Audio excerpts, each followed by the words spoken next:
Hello friends, Thursday evening மதியம் போல் kitchen எல்லாமே clean பண்ணிவிட்டு கையோட ஆயில் பாட்டில்ஸ் எல்லாமே கழுவி வச்சுட்டேன். வாரம் வியாழக்கிழமை நான் இந்த ஆயில் பாட்டில்ஸ் எல்லாமே கழுவிடுவேன்.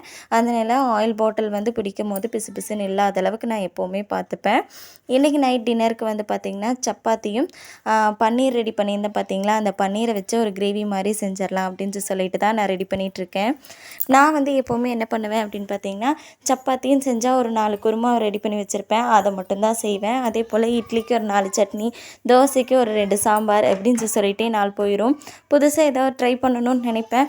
ஆனால் ட்ரை பண்ணால் எங்கே சாப்பிட மாட்டாங்களோ அப்படிங்கிற ஒரு எண்ணத்துலேயே புதுசாக எதையுமே ட்ரை பண்ண மாட்டேன். எப்போவாவது செய்வேன். அது நல்லா இல்லை, இதையெல்லாம் நீ ஏன் ட்ரை பண்ணுற அப்படின்னு சொல்லிட்டு கேள்வி கேட்பாங்க. அதனாலேயே செய்ய வேண்டாம் அப்படின்னு சொல்லிட்டு கம்முன்னு வந்துடுவேன். இன்றைக்கி என்னானாலும் சரி, இந்த பன்னீரை வச்சு ஒரு பன்னீர் கிரேவி மாதிரி ரெடி பண்ணிடலாம். அவங்க சாப்பிட்லைன்னா நானும் பாப்பா தம்பியெல்லாம் சாப்பிட்டுக்கலாம் அப்படின்னு சொல்லிட்டு ஒரு முடிவோடு இன்றைக்கி பன்னீர் கிரேவி ரெடி பண்ணேன். நான் எதிர்பார்க்கவே இல்லை, அவ்வளோ சூப்பராக இருந்துச்சு. வீட்டில் இருக்கிற எல்லாருமே விரும்பி சாப்பிட்டாங்க. நம்ம தான் இவ்வளோ நாளாக பயந்துட்டு இருந்திருக்கோமோ அவங்க சாப்பிட மாட்டாங்கன்னு சொல்லிட்டு அப்படின்னு எனக்கே ஒரு சந்தேகம் வந்துருச்சு. நீங்கள் இந்த மாதிரி புதுசாக ட்ரை பண்ண மாட்டேன் அப்படிங்கிற டிஷ் என்ன அப்படின்னு சொல்லிட்டு கண்டிப்பாக கமெண்டில் ஷேர் பண்ணுங்கள்.